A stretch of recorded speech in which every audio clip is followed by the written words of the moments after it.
जय श्री कृष्ण। सभी को नवरात्रि की एवं नववर्ष की हार्दिक शुभकामनाएं, अभिनंदन। आज मैं आपको माला कैसे घुमाते हैं, मंत्र जाप के समय माला करने का कुछ विधान है, उसको कैसे फॉलो करते हैं, वही विधि मैं आपको समझाने का प्रयत्न कर रहा हूँ वीडियो के माध्यम से। यदि कोई भी मंत्र का जाप करते हैं तो सबसे बड़ी दिक्कत आती है माला करने की। क्या विधान रहता है आपको बताने का प्रयत्न कर रहा हूँ। अपना सीधा हाथ, जिसमें अंगुष्ठ, तर्जनी, मध्यमा, अनामिका और कनिष्ठिका, तो आपको अंगुष्ठ और अनामिका का सहारा लेना है। तो सबसे पहले माला लेनी है, और माला का परिचय ये है कि ये पूरी माला होती है जिसमें 108 मोती होते हैं। ये जो भाग दिख रहा है आपको, इसको मेरु बोलते हैं, सुमेरु। इसको लांघना नहीं है। कोई भी माला जाप करते हैं तो इसको लांघा नहीं जाता है। इसको कैसे स्थापित करेंगे वही बताएंगे। सीधे हाथ की अनामिका पर माला को स्थापित करना है। मेरु यानी कि सुमेरु, अंगुष्ठ और मध्यमा का सहारा लेना है। ये जो उंगली है, गुरु की उंगली है, ये तर्जनी, ये ऐसे ही रहेगी। ये सब कार्य आपको गोमुखी के अंदर होगा, लेकिन आपको समझाने के माध्यम से अभी आपको बता रहा हूँ। ये जो कोई भी मंत्र है, जैसे कोई भी एक मंत्र ले लो। जैसे मैं एक साधारण सा मंत्र ले रहा हूँ, ओम, जैसे राम, जैसे मैंने बोला राम, एक मंत्र के साथ में एक मोती पीछे खिसकेगा। तो कोई भी बड़ा मंत्र भी हो सकता है, उस तरह से ये चलता रहेगा। जैसे राम राम राम राम राम राम राम राम राम।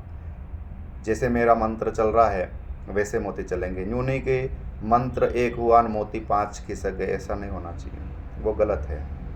ऐसे करते करते, जैसे आप माला करते करते करते करते करते, इसमें 108 मोती होते हैं, कोई भी माला होती है तो 108 का विधान है। ऐसे करते करते जैसे इस भाग के यहाँ तक अपन आ जाते हैं, सुमेरु तक वापस आ जाते हैं, तो आगे चलानी नहीं माला। यहाँ से सुमेरु को ऐसे पकड़ लेना, इन दोनों उंगलियों से, अंगुष्ठ और उसी मध्यमा से ऐसे पकड़ के, जो उंगली पर अनामिका पर जो माला थी उससे पीछे वाले भाग को ऐसे आगे करना, ये ऐसे, और ये वैसे ऐसे घूम जाएगी।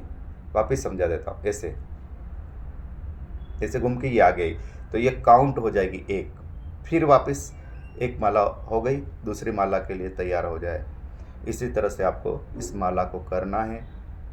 और यदि कोई बेसिकली सीखना चाहता है तो इसे सीख सकता है। वापस मैं बता रहा हूँ, पीछे वाले भाग को ऐसे आगे करना है। ऐसे आगे होते ही वापस ऐसे पुनः रखना, और पुनः वापस माला करनी है। अब इस माला का कुछ विधान है, कुछ नियम है। इसको बोलते हैं गौमुखी, और गौमुखी के अंदर माला को ऐसे रखना है अंदर, और ये वाला भाग हमेशा ऊपर ही रहता है। और ऐसे, और जैसे अपन को कोई माला करनी होती है तो ये हाथ की उंगली और ऐसे धारण करना है, इसकी पूजन करना है, ऐसे कर लेना है, इसके तिलक कर लेना है। कुमकुम का नहीं करना है रुद्राक्ष पर, बाकी चंदन का कर सकते हैं। दूसरी माला है जैसे रक्त चंदन की है, उस पर आप कुमकुम का कर सकते हैं। फिर इसको अंदर धारण करना है, ऐसे रह के अंदर धारण करना पूरा ऐसे, और इस उंगली को ऐसे निकाल लेना है। और आपको ज्ञान मुद्रा बना के हृदय पर गोमुख को ऐसे रखना है। और अपना त्रिनेत्र हैं, जिसमें भ्रुकुटी के मध्य में अंतःचक्षु हैं, उसमें इस कोई भी मंत्र का ध्यान करना है। मंत्र आपको कंठस्थ याद होना चाहिए, जिह्वा भी नहीं हिलनी चाहिए, और आपका मानसिक चेतना उस परम तत्व की ओर होना चाहिए।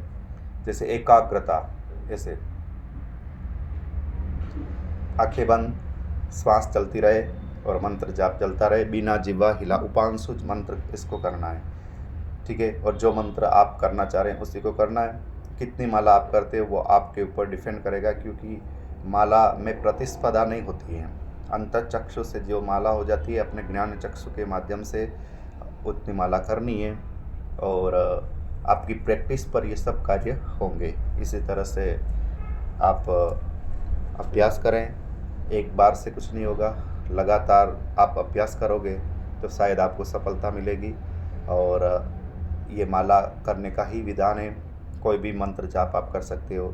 अलग अलग जाप में अलग अलग मालाओं की आवश्यकता होती है, लेकिन ज़्यादातर रुद्राक्ष पर कोई भी माला का जाप किया जा सकता है। उसके अलावा स्फटिक की माला पर भी कर सकते हैं, तुलसी पर भी कर सकते हैं, रक्त चंदन पर कर सकते हैं, श्वेत चंदन पर कर सकते हैं, हकीक की माला पर कर सकते हैं, और उसके बाद मूंगे की माला पर कर सकते हैं, प्रवाल जिसको बोलते हैं। और भी बहुत सारे जाप के लिए अलग अलग माला विधान हैं, लेकिन अपन को साधारण तौर पर रुद्राक्ष का ही इस्तेमाल ज़्यादा करना है। और इस कार्य को आप करें और सनातन संस्कृति को आगे बढ़ाएं। जय श्री कृष्ण, जय श्री राम।